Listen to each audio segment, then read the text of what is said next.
mimi nilikuwa nipo katika mahusiano na mtu, lakini bila sababu akaja akaniacha. Lakini nashangaa baada ya kuniacha anaendelea kunifuatilia. So nataka nimwambie kitu, maybe yuko hapa ama atafikisha ujumbe. Sawa? Anamaliza bando picha zangu kuziangalia. Hao jibustishe, niwezeshe, songesha, nivushe, wameshindwa kumvusha kwenye haya mahusiano, haja move on. Haachi kunifuatilia, leo natoka na nani, mchana na kula nini, eti na date na nani, kwa marafiki zangu kutwa kucha kuniulizia. Nyie si mnasema ex ni mbwa? So kama ex ni mbwa, basi wangu mimi ni mbwa koko. Dume la kuwili sokomoko, haviumi vyake viboko, tabia za kicho. Maneno mengi, lakini hata kama ungekuwa ni wewe ungekubali kila siku kimoko. Mavazi yake ni muhali. Ana tabia za kivulana, kuvalia makalioni suruali. Najua mnajiuliza vipi awali niliweza kumkubali, lakini hata nyinyi mnajua katika maisha kuna siku mbaya unakutana na ajali. Jamani, niwaambie. Jamani, zungumzeni na ndugu yenu. Anawatia aibu kaka yenu. Mwambieni ya kwamba sambusa hailiwi kwa pupa na kitumbua kikitia mchanga hakitalika. Sisemi kwamba mimi ni hodari wa mahaba, lakini najua sheria za kandanda ya kwamba ili upate utamu wa mua lazima upararue maganda, na mapenzi na uchafu haviendi sambamba. Raha ya mechi uandaliwe. Si mnajua?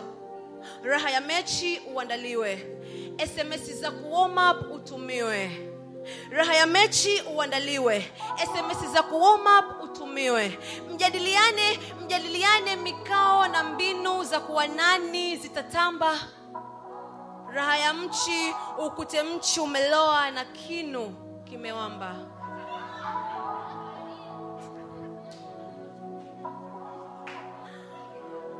Oh my God. Huyu mbwa alinitesa sana. Jamani, si hata nyinyi mnajua kwamba ili kisosi kinoge kiwekwe udi. So fanya hivyo mwari wangu, bwana usimkate mood. Ni kweli mimi sio bingwa mapenzi, lakini sijafikia ubazazi wa huyu bwana. Hambiliki, hasemezeki, sikio la kufa. Nimeshamfunza sana. Pole.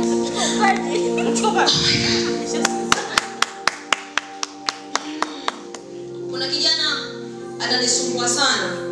Kila siku ananiambia ananipenda. Na ukumbuke kwamba nimetokea kufanywa matukio mabaya sana.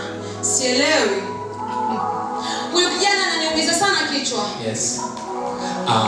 Mtoto mzuri Raya. Nakupenda. Kwa nini uelekee pabaya? Kila siku nakwambia, nakuimbia. SMS nzuri, jumbe nzuri nakutumia. Cheki hata leo nikupendeza kama malkia. Sio siri navutia. Na hapa ndo jibu langu leo natarajia. Jamani, nijibu au simjibu? Jibu. Itawai simuhitaji. Lakini kuna nimwambie kitu. Michael,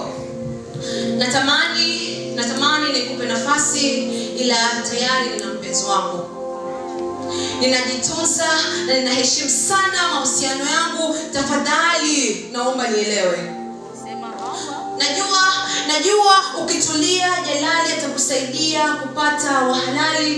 Na sisemi kwamba Michael ana kasoro wala kasumba. Nyota yako sio maji ya kandoro wala utegemei ndumba. Ila mimi na wewe hatuwezi kuwa sambamba, hajataka Muumba.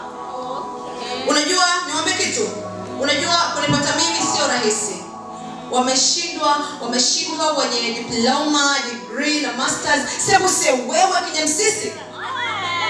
Oh my God. You know who I am? I am Zanzibar Queen. Yeah. Kuongea na mimi tu mpaka upate PF polisi, tena sio polisi ya PF3 iwe ya Oysterbay Masaki ama Ocean Road. Please. Ufuska na uasharati Michael ndo kitu kinachokupumbaza. Akili ni nywele, lakini utakuwa nazo vipi na umendekeza kichwa chenye waraza? Kukataliwa Michael sio dhambi na kukubaliwa sio thawabu. Na ni heri nimekaa kimya maana usingeweza kuhimili langu jawabu bro. Michael, I'm sorry. Ciao ciao.